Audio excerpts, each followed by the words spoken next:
not a coach but involved, we've had more change in the last 2 or 3 years than we had quite possibly in the history of the NCAA up to that point, but certainly in the 12 or so years before that. So, don't hold me to any of this stuff because nobody really knows where this thing's going. Division two usually has less scholarships. I think their maximum is 8. If I'm not. Also, Division One, something to keep in mind. You can get a full scholarship, and they can just give you a bunch of money if you want to. Or you could get a full scholarship, and they could give you a bunch of money, and you could go on a commercial for a car dealership, and they could give you a bunch of money. It is a wild, wild place. Now, for volleyball, that's not common, but it does happen sometimes. And it does happen a little, it's a lot, usually little smaller things. Hey, we got a coffee shop here, post on Instagram that you came, and we'll give you free coffee, $100. Those things are all over the place. And there, of course, are players that are just being paid rev share. NCAA institutions have $22.5 million that they can give, almost like, think of that as payroll, beyond their scholarships. And depending on the conference, some of them have minimum amounts there to give, right? So like the SEC might go, we're giving all $22.5 million, and it doesn't matter if you're Vanderbilt or not, right? And so everybody's gonna give it. That's just what we do in a conference. And of course, a lot of that goes to football, but sometimes I feel bad for the girls and I give them a little. All right, and unfortunately that's the truth, but that is how it goes. So there are some people who go out and get paid tens of thousands of dollars, more than that even. The top volleyball players right now are commanding over 6 figures a year. And there's not many of those, so I would not even think of that as an overwhelmingly realistic situation, okay? But that's just kind of the rules. Okay, Division Two, I don't know if that goes on at all in Division Two, but Division Two schools are usually a little bit smaller, fewer scholarships, a little bit maybe less commitment volleyball-wise, but still a very good product and a very competitive situation. Division Three is kind of a whole different element because they have no athletic scholarships. And it totally depends on the institution whether or not you might get any money at all. For example, Emory is Division Three.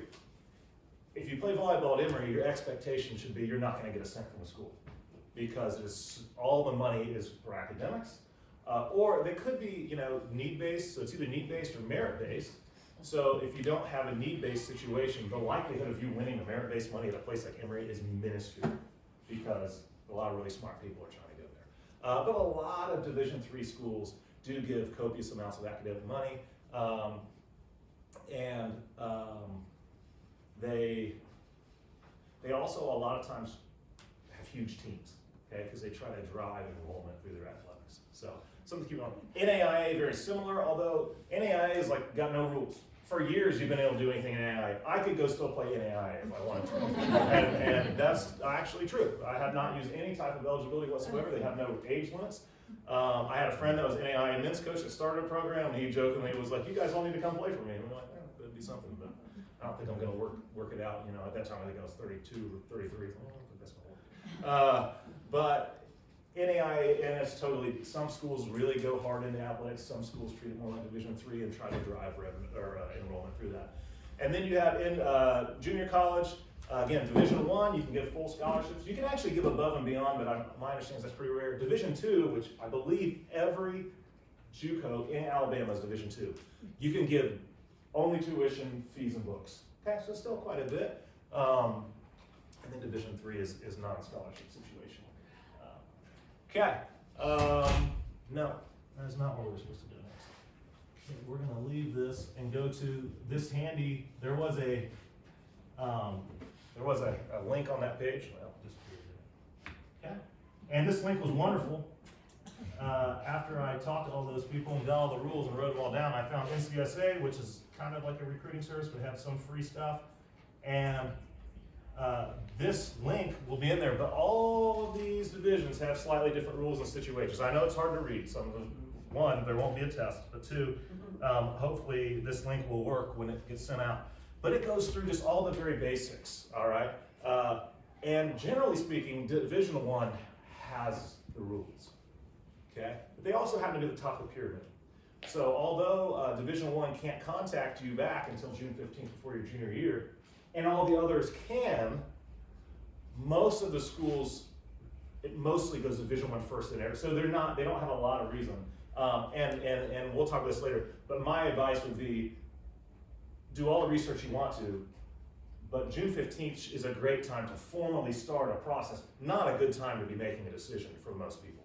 That is a beginning, not an end. And now there will be some folks who pick up the phone on June 15th and they go, hey, my name's Jerry Elliott, and I'm the head coach of Texas, and I would like you to come to Texas and make $100,000 a year. And they will go, yes, sir. See you in 2 years. Click, right? But that vast majority of players, that is not the case. Most players are getting a phone call, or a lot of players don't get a phone call, and that doesn't really necessarily have any correlation to whether or not they're going to end up in a good situation. June 15th, such a mythicized thing. But this is a great site. It'll be linked. It shows the different rules. We'll talk about some of them. But kind of the short of it is Division I has a lot of rules. The rest of them don't. Even Division II had a lot of rules and has only just recently relaxed a significant number of them. All right, back to this lovely power. Okay, getting started. This is kind of like the process. Okay. First thing, you got to register with NCAA Eligibility Center. And that might sound scary, but every single high school you go to will be very familiar with this process, okay? And it's something that tracks whether or not you're going to be eligible. It helps you to have some information if you're on the right track academically.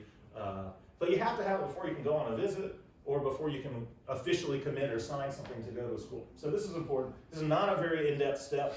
This is probably one of the simplest things that's going to be on here, but it has to happen. Okay, doesn't have to happen today, but it has to happen. And like I said, best practice allegedly is 8th or 9th grade, but certainly by the time you really start your recruiting, you really need to have this. And your guidance counselors at school, when you meet with them, will probably ask you something like, "Are you interested in doing sports in college?" And my sister-in-law is a guidance counselor, and she had a person say, "Well, no, I'm interested in doing theater," but you never ask about that. All right. Well, the reason they don't ask about theater is because you don't have to go to the clearinghouse for the theater, but you do for athletics. All right. So she's like, it's not because it's not good. Okay. So that's the biggest thing to get started. The next two are two subscriptions that you have access to just from playing for United. Okay. The first one is University Athlete. Okay. This is what college coaches use at the vast majority, particularly of big tournaments that they go to provide information, schedule, etc. Okay, and we want to make sure this info is correct. Okay, and if you look over here, this is a picture. Don't memorize that because that's somebody's actual thing of a player that I was just recruiting this weekend. This is a screenshot of my phone. Almost every single college coach will have this. Okay. So it's important that information is right. This University Athlete has an extraordinary monopoly on this type of software. Okay, when you go to a tournament, for example, Big South, MEQ, this weekend in Huntsville, there will be college coaches there, and they will have University Athlete, and it will tell where the players they want to see are playing, when they're playing, who their teammates are, who they're playing, all kinds of information. So it's very important. And so what we will do is we'll literally walk around. We don't need you to tell us your schedule that day. Okay, there's never been a more wasted email than you wake up at 6 o'clock in the morning and go, I play at 8 this morning. We know. Okay, if we're recruiting you, we know. And either way, we're not checking our email at 6 a.m. right before we go into the gym before the 5,000 people emailing us that same exact thing. Okay, and so you don't need to do that. University Athlete. So we'll go on.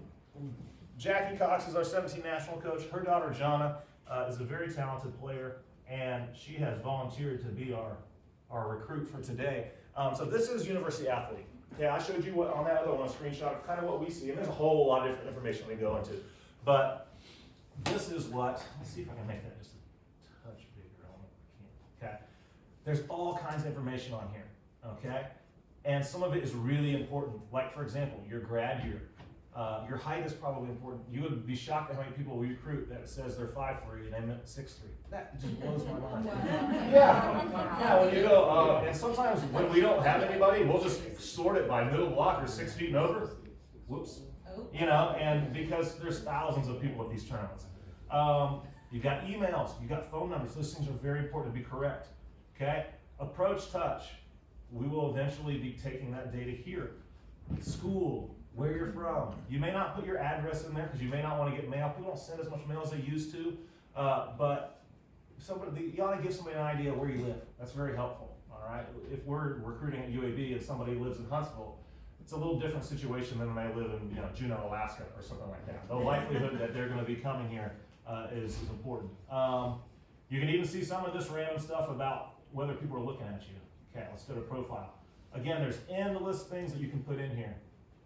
Parents' names, all kind of physical things. These are great links that you can put to video, Instagram, Twitter. We'll talk about that later, how that might put in there. Academics, what are your test scores? These are things that can be very helpful. And especially if your daughter has great academics, it's a good thing to keep in there, okay? It's not always a deal breaker. Some places it is. At Emory, that's number one. Your volleyball is number two. It just doesn't matter if you can't do the work. You can't get into school. I've got a great friend who's been assistant coach at Yale for years. He has no desire to even consider 99% of the people. They're just flat out not going to Yale. And so some of those things are very important. But everybody likes to see 4.0 or whatever it is, ungodly, unweighted, 6.0 or whatever it is you don't have now. But those things are great. That makes everything better. And yes, if you have good grades, it's a great thing to show off. Clearinghouse ID. So there's and again, clearinghouse ID, we get that easily anyway, but you can put it in there as well. Teams. Club teams, okay? There's all kinds of stuff in here. High school. And a lot of this is not filled in, and it doesn't all have to be filled in, but the pertinent things have to be filled in. Grad year has to be right, period. Your grad year has to be right. Unfortunately, we have been in a situation where we've tried to recruit a lot of people from this state whose grad years are wrong. It's almost impossible to figure out what to do. You never look at somebody's grad year and assume, oh, I'm pretty sure that's incorrect, right? And so, but if I don't need a kid in that position of that year, I'm just not going to watch it. And if I do, or if I needed it in a different year, but you say the wrong year, and then almost everybody's going to be that way. It doesn't mean that nobody will need that position, but it'll be a situation where your match is not good. So you got teams, maybe you even have sand teams. You can even put video here. It looks like they kind of changed a few things that could be helpful. Okay, this is a great one-stop shop for your recruiting. If there was one thing that you did well, do university athlete well. Okay, great. Back to the presentation. Okay, and then huddle. Well, we don't really need to go back to the presentation for this, but huddle you get if you are anybody on a national or black team in our club plus 17 blue. Okay, I want to make sure all of our 17-year-olds have it this year. And so huddle allows your coach, you can enter video and it allows your coach, it will stat it for you and create a highlight film, okay? Very helpful.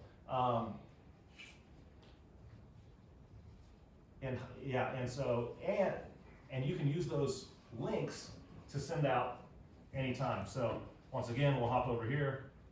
Could be a little bit slicker, but John Huddle, okay? That's a good, solid video. As you can see, as this plays, it just goes through. And this is really good for, coaches can see really quickly, does this person, are they close to what I'm looking for? If so, I'm gonna go watch them in person, okay? Or if so, if not, maybe I'll just tell them not. But this is very easy. Back in the day, this would take you hours. It's probably impossible. You maybe even be sending people VHSs or DVDs. Now it's almost instant, okay? So this is just an attacking video, but you can select an all skills video, particularly, my opinion, all skills videos are great. And then what'll happen a lot of times when you get more serious with a school is they'll go, can I see some just raw film? That could happen as well, which is also easy, and also you can do on Huddle. And so those are subscriptions that, in my opinion, you could do just about everything you needed to do with those two. Okay, Huddle has emailing capabilities. Yeah, as does University Athlete. I think they've now made that an upgrade. But so you can even send mass emails through those two services as well. You don't need 100 things. In my opinion, you don't need a recruiting service. Okay, and we'll continue to talk about that as well. Correspondence. All right. So this is kind of the next thing. Email is a great way to start the process. I don't see any reason you need to be sending it before your freshman year. Okay, and truthfully, maybe even your freshman year, not that important. And we'll talk about that a little bit later. But Sophomore year is probably a good idea to start getting it out there. Because even though Division I schools can't write you back, they can evaluate you at any time. And so, like right now, I was in Atlanta yesterday. I watched some 18-year-olds, I watched a couple of 17-year-olds, and I spent the rest of my time trying to figure out who our 16-year-olds are, because we need to have that sorted by the time June 15th comes around. Because there will be a certain percentage of those players who we were going to want to start the process with on that time. Not all of them, but a certain percentage. If you're going to send an email, I think at the very beginning of the year, and like I'm going to show you a sample email, is great. Okay, and we'll look at that in a second. But if you're going to send regular updates, beginning of the week, in my opinion, is good, especially just before a tournament. If you send me an email on Friday morning before Big South, I'm probably traveling. And then I probably get into the gym at 7 or 7:30 in the morning on Saturday. I am probably not sitting down at my computer and making sure I get every single email from Friday. Just the amount of emails are unbelievable. But if you send me that email on Monday, I have 4 days in the office, and I'm probably going to process it. Most of the time, if you send an email to somebody, especially a mass email, and it's over the weekend, and they're recruiting, and it's when you were hoping they were going to see you, they probably won't even see it until they're done. And so you'll have sent the email, they'll get home and go, we missed this kid, or whatever else. I mean, it just, and the thing about emails is that's tricky. College coaches get a lot of them, okay? A lot of them. Some college coaches' programs, they won't read them. Period. At UAB, we do our best to try to read every one of them, because if you're interested in us enough to send us an email, it probably shows that we have some mutual interest. Not always the case, but it's more likely than me just going and finding somebody. On the other hand, at our level, way more than half of our players don't email us first, believe it or not. Okay? So you think about thousands of emails, we take 2 or 3 kids a year, and we may be one of those 3 kids is a kid that has emailed us first. So, however, at places like Emory or at NAIA school like Point University, almost every single kid on their roster reached out to them first. And it cannot hurt you. But it also is hard to say. It could really help you, or they could never even read it. It's hard to say. But you do know this. If you don't send the email, they're certainly not going to read it. So you kind of have to take that chance. And in my opinion, 1 email a month or something like that, unless you really get into into the process of the school, is plenty. However, we'll go back to the same thing. They can always delete them. They can always not read them. But if you never send them, they're never going to see them. So it's kind of as a college coach, I'm like, please don't send me one every day because I don't need that. But on the other hand, it's hard to tell you that it's not in your best interest to send emails. Okay? But it's also not a guarantee. Some people will literally never look at it, and some people will. So what makes a good email? This is from Coach Veach. Coach Veach is our assistant coach along with me at UAB. She's the one who reads all the emails, so I outsource this. And she sent me a sample email. But having your name, your grad year, and your position in the subject line, okay? And that your name actually matches what's on University Athlete. Don't send me something and I'm looking for Peggy Martinez, but it's really Margaret Martinez is who I'm trying to look for. That can be quite challenging sometimes. A short message including club, team, and hometown. I'm just going to be honest. If you write the world's best essay and it's 10 pages long, 5,000 words, nobody's reading it. I mean, I'm not saying nobody is, but we read every email and we would be skimming that because we will figure those things out. We will get to that. Maybe we could go back and see it eventually. But what we really want to see is, hey, this is who I am. Give me a snapshot of you. Let's see the video. And then we'll figure out kind of the details after that. Your club schedule for the year. Okay, I should probably have, but like what tournaments you're going to be at, that can be very helpful. Not every single tournament is on University Athlete. A lot of them are, but not everyone is. For example, we had two girls that we needed to see this weekend. One in New Orleans, one in South Carolina, because we knew that what their schedule was. We went to see them specifically. If we hadn't known that, we wouldn't have known. So that's a good idea. And a lot of times we'll just go ahead and at the beginning of the year, go through all the people we're recruiting and we've got their schedules. We'll know where we want to go. Easy read format, I think that's obvious. Film link is very good, okay? Some people send email without film and some people may not watch it, but our time is precious when we're recruiting. That's very limited, just by a time basis, by rules basis. We try our best to do as much work as we can in the office so that our time in the gym can be really good. Film can help us with that. And if you're thinking, well, I don't want to send film because I'm not very good and I don't want to see that. Okay? We have a saying for that, and that is no's lead to better yeses, right? I mean, that's just kind of real life. At some point in time, the ability of the player is going to play a huge part of this. And, you're better off putting it out there and getting it figured out. Now, if your film doesn't represent you, find some different film. Sometimes you have a bad day or something like that. And then it's got a phone number, height, GPA, and signature. That's good. If you had a tough freshman year and you're trying to get over that, it's not a must. If you're like, I don't know what happened, but I had the flu for 5 months my freshman year and I had all these F's, and so now I've only got a 2 GPA, and it's going to go up. Well, maybe not. We can figure that out on the back end, but a good GPA, I definitely put that down there. And then recruiting coordinator or coach contact information, okay? And we will, and then these things, phone calls, videos, text messages, that might be where it goes later, okay? That's not a great place to start, but that might be where it goes later. This is an email. This is in the slides, so we'll put that. But you can see, this is from Jonna. It's actually, believe it or not from Jonna. We just put Jonna's information in there, okay? And it's not all her information, so don't try to call 205-205-2052 and think you're gonna get her. But you can see how simple this is. Film link, all the pertinent information we talked about, and yeah, we'll go from there. Social media. Be mindful of how you represent yourself, and by you I mean your athlete, although parents might be important too. On Instagram, TikTok, X, Facebook, etc. Because the coaches will check it. At some point, they'll check it, okay? It may not be before they go watch your daughter at a tournament, but before they get super serious, they'll go see what's going on there. Hey, what does this person look like? Are they a disaster? Sometimes there's cool stuff on there, and it's really good to see.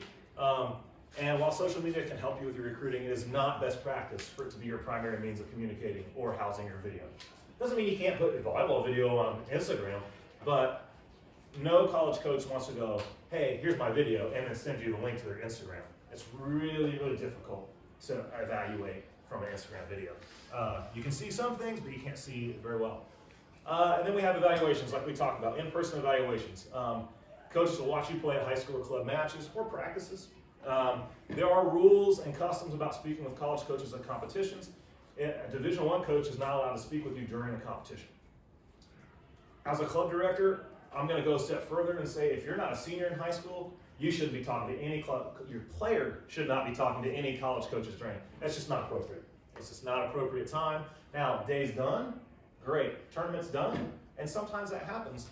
But also keep in mind that there are some rules, at least for Division I, around that. For the rest of the divisions, some of those rules don't exist at all. In my opinion, still unethical to be going up to a player in the middle of her tournament and going, let's talk about this. That's the most cringy thing that I can possibly think of. And as a coach, I don't think you want to be sitting here and what you're actually doing on the court is second fiddle to trying to play the recruiting game at a tournament. So just keep that in mind. That's more of advice than anything else. Okay, camps. Camps, the NCAA has been kind enough to legislate camps into a big part of the recruiting process. Because in Division I, you can't talk to anybody until June 15th, and you may not visit until August 1st. And camps are held in Division I in June and July. You can kind of start to see that I'm going to have to go to camps, or else I'm going to have to wait a whole other year. And what I would say is, there's a lot of advantages to that. The disadvantage, and this is something that you should know, is that camps are both a recruiting tool and a way to make money. And some schools that are really high level will send thousands of camp invitations, because a camp invitation is the only type of communication you can have before June 15th. So that could mean that they're really interested in you, or it could mean that they're hoping to have 500 or 600 people at their camp. And so that's really careful. That's something you have to be very careful about. And if you say, hey, I grew up a Roll Tide fan, and I've always wanted to go to their camp, and this is going to be a great experience, there's nothing wrong with that, okay? But if you're trying to use it, and that may be a good use of a camp that you take a year, just to give yourself a good experience and things like that. But you've also, if you're going to use it for recruiting, you have to have some idea of the level that you're going to be close at. I had a player that told me she went to camp and she was better than all the players on the team. So that probably wasn't the best use of her time, although maybe she can cross that off. On the other hand, every year we have players go to camps and there's just no way in the world, and they find that out the hard way. And sometimes it's after telling a lot of legitimate people, I'm not going to you. Texas sent me an email to go to camp. Why would I consider going to North Alabama when Texas is sent? And it's like, well, because North Alabama was your speed all along. And again, that's nothing against Texas. It's everybody does it. And so, it's, but be careful of that, because the only thing that a Division I coach can tell you is we have general interest or not. They can tell that to a college, your club coach. They can't talk to you at all. And that's not a hard thing to say either. So keep those things in mind for camps, but you can go and meet the staff. It's very similar to a visit a lot of times, and the things that you can learn. But be very careful with your camp selection. That's something that you and your club coach should be talking about. Hey, if we're doing this for recruiting purposes, and maybe we'll give you a range. It doesn't mean the coach is always going to be right, but if you were going to Texas, Florida, Nebraska, trust me, we'd all know it. We would all know it. And so I'm not saying those are bad camps to go to, but for recruiting purposes, truthfully, if you're not playing the United States top system in USA Volleyball for our national teams, that's probably not where you need to be going to get recruited. Okay, I think I've beaten that horse. Visits. So visits can be at any time except for in Division I. And there's a lot of different kinds of visits. Campus visit is just you should go to the campus like any normal person, walk around, take an admissions tour, go to college with your sister, whatever it is. Okay, you can do that one after because the coaching staff is not involved, the athletic department is not involved. Okay, unofficial visit, which is kind of going the way of the dodo now, is all that means is that it's the same as an official visit with a few exceptions, but the biggest exception is the school will not be able to pay for anything for you. You will be completely on your own dime. And an official visit, the school can pay for a lot of things. Pretty much all your travel, all your food, a little bit of entertainment, and for up to a certain number of family members as well. So official visits, we like those on the club side. And then some places have tryouts. You can't ever, except for a camp, that's where it gets kind of tricky, but you can't ever just come and practice with a college team in Division I before you're on that team. But you can in the other divisions, at least in NAIA Division III and JUCO. I'm not 100% sure about Division II. And so that is something that is weird, in my opinion, but totally normal in that world. So you've got to consider, and you might go, well, why aren't you offering me a tryout? Well, if you're talking to Alabama State, well, it's because they can't, because they're Division I. And so, whereas if you went to, let's say Enterprise State, which is a community college, that might be a massive way that they do their recruiting. They may bring a lot of people in that way, or they have visits that they put people through literally like a tryout. And a lot of schools, smaller schools especially, have just regular tryouts for just students in the fall. That will happen. That's not as common. But these tryouts are for recruits, people that aren't going to school there. So some interesting things about visits. And then picking the right school. So we're kind of going through that. First of all, do your homework. You will not get more out of this than you put into it, unless you just happen to get lucky. But that is not the most normal outcome. This is the biggest decision your daughters will probably have made up to this point in their life. And from that point on in their life, they will have a lot of big decisions to make. And so this is a great chance to practice good decision-making processes.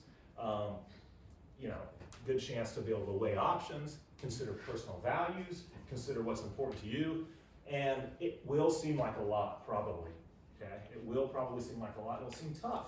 Either you'll have so much to deal with that you'll go, oh, I just wish this was easy, or you'll have nothing, and that's really hard, mentally, emotionally. And both those could be true, even if you do end up in a great situation. That could be part of your process. So take time to think about what you want out of your recruiting and college experience. Research schools that might fit. Okay, I think fit is a good thing. We'll talk more about that later, but you can go online and learn about schools. You can visit them. You can communicate with their alumni or their current student athletes or just other current students. Or you could ask knowledgeable volleyball people. The volleyball community is relatively small. So people know some things. They don't necessarily know everything. Consider multiple facets, right? This is figuring out the fit. Obviously, the volleyball program is going to be a huge part of it, okay? And depending on the level, it'll be more of a big part. If you go to Division III, it's just not quite as much, it's not quite as rigorous. And so You know, you might be able to go, volleyball's okay, but everything else is great. But if volleyball's terrible where you are and you're doing a Division I situation, that's gonna be a massive percentage of your life. And so when people are like, pick the school, of course that's important, but understand volleyball is gonna take up a lot of your time, effort, emotions, and all those things. You know, and within that, you know, you got coaching staff, you got the facilities, the current team or future team, the history of the school, how well they're funded, the conference. Some of these things you can find out. Some of these things you gotta be able to talk to somebody to find out. Academics, you know, you got your field of study, your rankings. Of course, you go on and on for academics. Different types of support that you have. Granted, a lot of universities have a lot of great support systems. And then just have a good decision-making process. Athletes are the commodity. I think we lose track of that sometimes. We chase a scholarship, and sometimes somebody will dangle, you know, a scholarship in front of you, and they make it act like you'll never have another opportunity ever again. And that is just extraordinarily inaccurate. Don't make terrible panic decisions because you feel pressure. This is a big decision. Anybody who studies decision-making processes knows that when you're under duress, you don't typically make good decisions. Don't let a college coach put you in that position. And also, and this is where I go, this is more of an opinion, but I would question, if somebody is trying to do that to my daughter, is that the person that I really want to be a huge part of their life for 4 years, okay? And so people will probably watch this and be mad at me, because people will call and go, hey, it's June 15th, you have until we get off the phone to commit. That happens. And if I was in that situation, the answer would be no. Sorry. You can either change that tune, or we're gonna go, or you know, and because there's just sometimes people try to take advantage of you to get you in the position you would not have otherwise put yourself in because it benefits them. And that's something to be careful of. College coaches are not perfect. Just like club coaches aren't perfect, just like high school coaches aren't perfect. And they're very, very motivated to succeed. And a lot of times that gets put number one. So just be very careful about that. We'll help take you through that, but yeah, there's a lot of danger there. Finishing up the process. All right, commitments. Again, don't rush it. June 15th is designed as a start date for recruiting, not a deadline. Okay, and there's two types of commitments that we talk about. Verbal is literally just an agreement between you and a coach. The NCAA does not consider that. That's not a thing in the NCAA as far as rules are concerned. It's a little bit like an engagement, okay? Most people are gonna honor the fact that you're engaged to somebody. But if you break it off, it's not quite the same as breaking off a marriage, right? But it's like that. It's in some sports, it's totally different. Some sports, it's like dancing with somebody out in a club. I mean, it means nothing. In men's basketball, it means nothing. And you know, in football, sometimes you have people that come around and they have all the hats on the table. Those are all places they're committed to. And then they find out that day who the real one is that they were committed to, until somebody else maybe calls them and tries to change their mind. But in volleyball, we still are in a culture where the vast majority of our verbal commitments are honored by the players and by the schools. And unfortunately, it's sliding a little bit right now, but it's still in a pretty good spot. And then official. Official means you've signed something a lot of times, whether it's a grant and aid agreement or some sort of a letter of intent. And then, again, kind of like the marriage analogy, now there's our processes that you have to go through to get out of that. And it's not like you can't get out of it, but it's not just picking up the phone and going, sorry, and then you leave. There's a little bit more to it than that. Not impossible again, but yeah. But also significant penalties, allegedly, if another school tries to then bring you out of your situation once you've signed. You need to step away. The process should be that you choose to step away, and then you begin your new recruitment, whether you've signed or have matriculated as a student athlete or what, into the transfer portal, et cetera. Not that another school has then come up. The rules are such that should be punished. Whether it does get, nobody knows. Okay, matriculation, that just means, okay, now we're starting to get into school. You got to get accepted, you have to be eligible. You arrive on campus, all the fun stuff. Basically, recruiting's over at that point. Okay, gone through a lot. Are there any questions? And I know we're just talking about nuts and bolts here, and that's exactly what we want it to be. But if you have more in-depth questions, feel free to ask them as well. Yes? What grade do they start to go to camps? That's totally up to you. And camps, again, camps are one of the trickiest parts of it, in my opinion, because they can be quite expensive, and they take some time. Sometimes camps are sometimes they're just one session of a couple hours, and sometimes they're 3 or 4 days overnight. And so, in my opinion, I would start thinking about camps as a recruiting tool, probably somewhere, if you really think you're serious about playing college volleyball, somewhere in your freshman summer, because, and that would be at the very earliest. When you go into your sophomore, at the end of your sophomore year, June 15th is coming. Now we're probably in areas where we really need to be thinking about that. So you're ending up your sophomore year. In Division I, you can only go to camps in June and July. Camps can be held at any time in other divisions. And so between June 1st and June 15th is a really big time for camps, because people are trying to figure out, who am I going to contact? Who am I going to try to go get on June 15th? And so that is what I would say is really important, would be that summer after your sophomore year. But summer after your freshman year can give you a chance to start figuring some things out as well. Again, I don't think it's necessary, but it'd probably be a good time to maybe go to 1 or 2, just start to figure out what a college campus looks like. This process used to potentially be really long. We couldn't reach out to student athletes or PSAs, but they could reach out to us. So we would start sometimes phone calls even with 8th graders and 9th graders.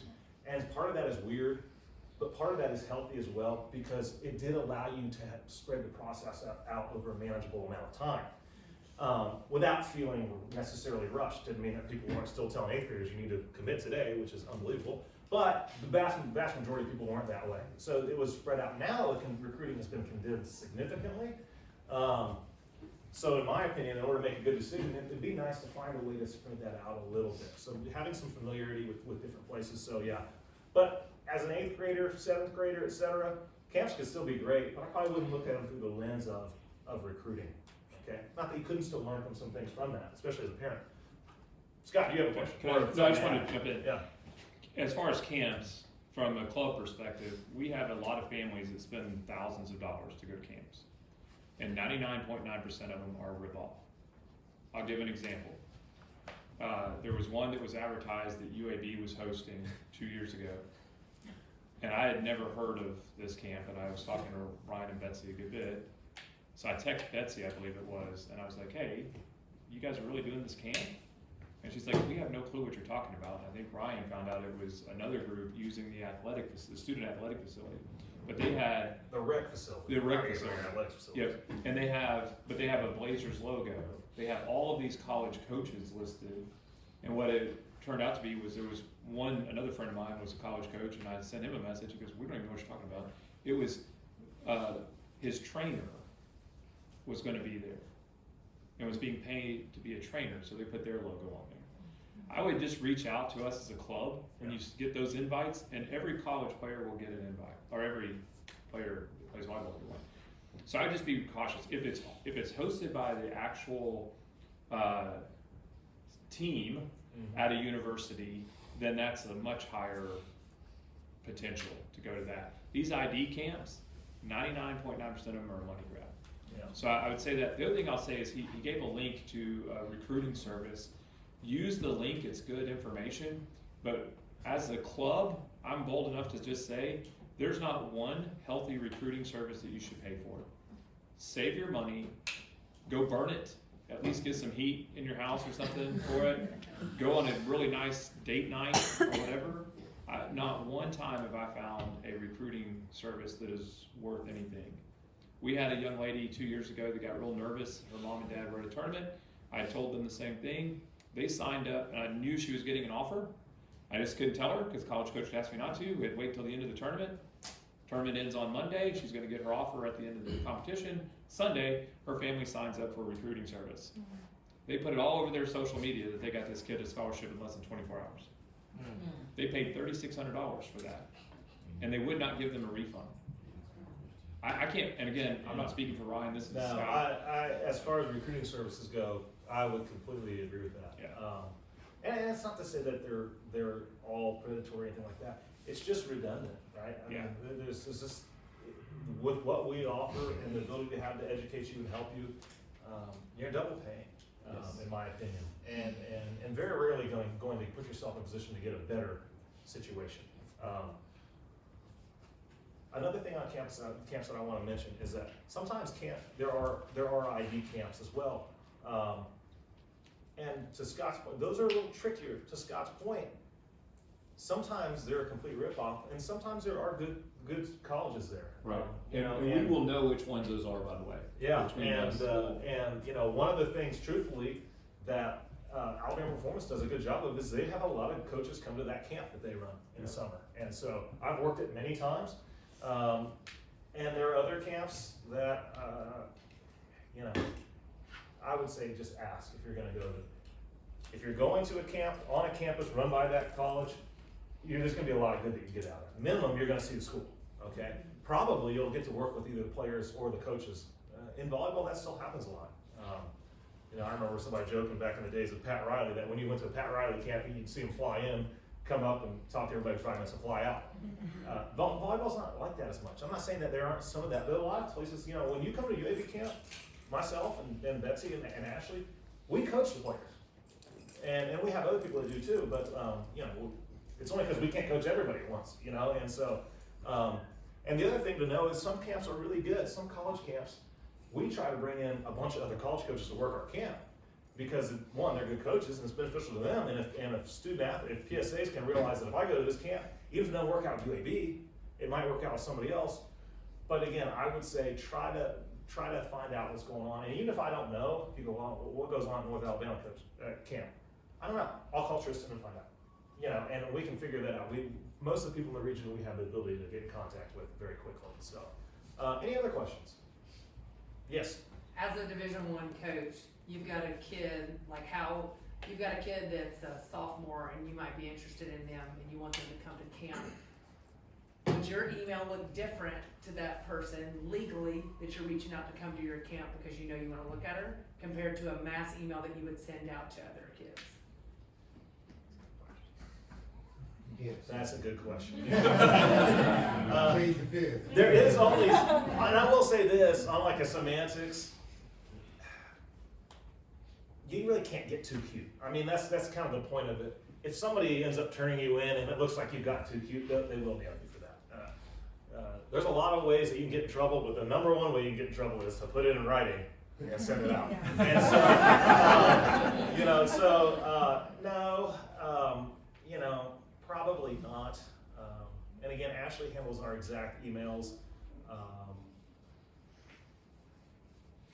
And we will send out, we do cast a relatively broad net with our emails, just like if we think there's even a chance that you can help us, we'll invite you. Or if you came to a camp before, we'll invite you for sure. I mean, it is a business. So again, that's why I say just be careful on that. But we don't just go and mark every single kid and send them something. And university actually limits the amount of email addresses you can pull specifically for that reason. Like you can't just go spit me out every single person in Alabama. Now it's a big number, but it's like 3,000. Well, there's probably 1 million club volleyball players or more. So you can't really get everybody on that. Yes. A couple quick ones. Will the presentation that she's recorded be available? I hope. We'll have to see what I need to edit out, but yeah, no, that's the idea. And then this slideshow, will that be available? Yeah. Okay. Yeah. And then, will United and the coaches, I know you might be in a different situation, be available to give us realistic expectations of where we should be focusing our efforts? Because I don't know. Yes. Right? If Yes. Division 3 or Division 1. For sure. So. And then keep in mind, even us as coaches, even myself with a ton of experience, I'm very limited even yet, but we should be able to steer you in a pretty good direction. The other thing that we can do is we will start hearing from people, right? College coaches, and as a college coach, I can walk up to say Scott before maybe we're working together and go, hey, tell me about this kid. That's not necessarily legal. Even before June 15th. What I can't do is go, we want to offer her scholarship. We love her more than anything. Okay, the only thing that we can say as a statement is we have general interest. But even those types of statements will start getting said. People talk to coach, hey, you got a good team, coach. tell me about North 15. We have interest in her. Now then the club coach can just go forever, right? He could, and then you could ask questions. Does she know what she wants to study? Things like that. But so hopefully we'll be able to pinpoint that as well. But we're also, willing to, once we get to 16s or 17s, you're sit down and have kind of, personal one-on-one conversations and figure out where that needs to go. Yeah, can I jump in on that Yes. too? So I tell players and families, put together kind of the Venn diagram. What region of the country you want to be in, what proximity to your hometown you want to be in, what do you believe your course of study would be. And then I tell them to come back with 10 or 15 schools that are in that Venn diagram, that area. The school is super important for most of our players because most of our players are not going to end up to be Division I. So then when they come back and they've got Nebraska, Stanford, Louisville, right? Then I am very gracious, but then I'll say, hey, listen, I don't see you playing at Nebraska. And if anybody's wondering, we have no one in our club right now that's going to play at Nebraska. That's 15 or older. Okay. Now there may be some babies coming up that might do that, but just take that off the table. Help your daughters, so I don't have to be the bad guy. But then I ask them to get a little bit more realistic. So we take the information. We go, okay, hey, look, you put Nebraska on here, and that's the one exception where you leave the region, but everybody else is in the region. I think you should talk to Spring Hill. Spring Hill College has a good D2 program. They do a really nice job. And we try to break it down from that perspective.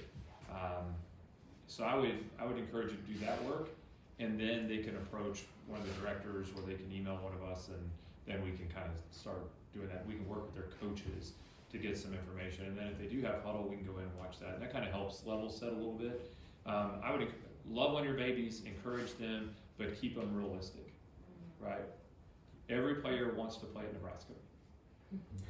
And also, on that note, a great reason to not get in a hurry. Yeah. Because one of the things I was doing this weekend was looking for a middle for next year. Yeah. There was 20 different Division I schools that were doing the same thing.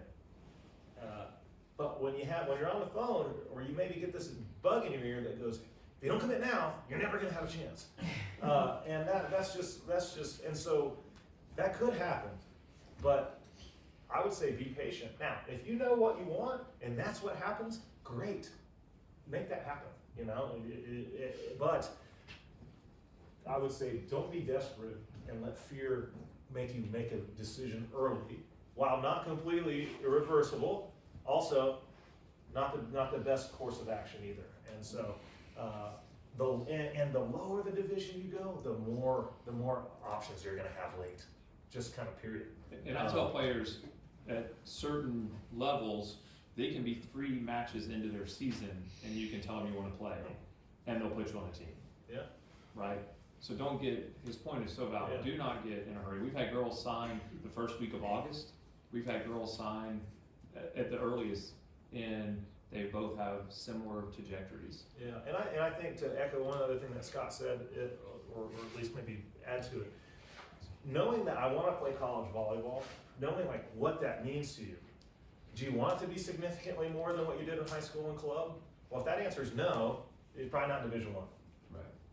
I mean, it's almost every week in Division I, you're spending 20 hours on the court, and it has nothing to do with your school, your mandatory study hall, your mandatory medical type things like being in the training room, doing stuff like that. It's a lot. And if you're like, I love volleyball, but I don't want to be very similar to a job, then that can help you. But knowing that you want to play, or kind of what do you want out of that, and what kind of school you want to go to is huge, because a lot of times, especially in the lower levels, just call somebody, do you need a middle? Because this girl wants to go to school like yours. And a lot of times that answer is, yes, I do. And it's kind of hard to believe, but they have small budgets. The lower the school, generally, the smaller the budget. And so they can't find every single kid. That's why emailing, video, and have an idea what you want to do. And I would also say, try to encourage your daughters to let their path be their path. Right. Everybody, especially, I mean, you know how it goes here in the South. Who wouldn't want to play football for Alabama, right? You're not allowed to not have that dream. But, excuse me, unless it's Auburn. Then you're allowed to want to play football at all. But those are the only two options. If you were a boy, well, the same exists for girls. And the pressure to be something that you're not, that you actually have no interest in, or you don't have interest in doing it that way, figuring out that is one of the most important parts of this process, is what you actually want. And I can't tell you how many players I've coached, I'm just like, I can't do much to fix the fact that you really don't want this. And you know, that's kind of life, is figuring that thing out. So I think that's important, and it's not always just the highest level. But some players will say that will be what they want. They do want to figure it out. And by God, if I can't go to Nebraska, I want to go to XYZ, and that's fine too. That's their path. So, any other questions? What's Yes. your opinion? Do you have a higher chance of getting recruited through club season or high school season, like your Club. Now, with that being said, you can get recruited through high school season, and I don't know a single college coach that would look at a player exactly the same who doesn't play high school. They would want to know what is the situation there. And one of the things that I've thought about, because it's so prevalent in this town, is going through all the people that I know and having them put that on video. Because I have never heard a single person that goes, my preference is that you just quit high school. I've never heard that from a college coach. And so, now that doesn't mean that you don't have an abusive coach, or there's not a situation, or you play on our 16U, Team USA, but it's very rare that is a situation. So, but you can get recruited through high school. So by all means, have her represent herself well there and do the best they can. And sometimes coaches will go, well, we want to come see you at high school, give me your schedule. But club is definitely the preeminent form of Can I jump in on that too? You may. I want to be real clear, at no point have we ever thought students shouldn't play at their school. I think that is the most ridiculous, asinine approach, and I'll say that in any format and don't care what people think about it. Why in the world would you not want them to have leadership? The team I coach out of Huntsville, they're okay. They're not all studs, but they're great kids, they work hard, but at their schools, they're the studs. At their school. They come to club and they're a role player. At school, they've learned leadership, they've learned what it is to sacrifice for a greater cause. There's just so much that's learned through that. The recruiting part of it, if a kid doesn't play in high school, I don't think it precludes them from playing in college, but you have to be able to tell the story. I have a player that is at UTA, University of Texas in Arlington. She's a stud. She was in a really bad situation in her high school. And she was removed from the team because she stood up for herself, is probably the kindest way to say it. And she thought her world was done. And I told her, I was like, your world's not done. It's just you're gonna have to explain that. She had to explain that to every college coach that she talked to. And the high school coach tried to blackball her at multiple schools. And then all of those were like, hey, I got a call from this high school coach. What's going on? Wow. And I was able to say, toxicity has called you. And so I would say, yeah, don't feel the pressure to not play in high school. But if it's in a really bad situation, it's abusive, I would never want my child to be in an abusive situation.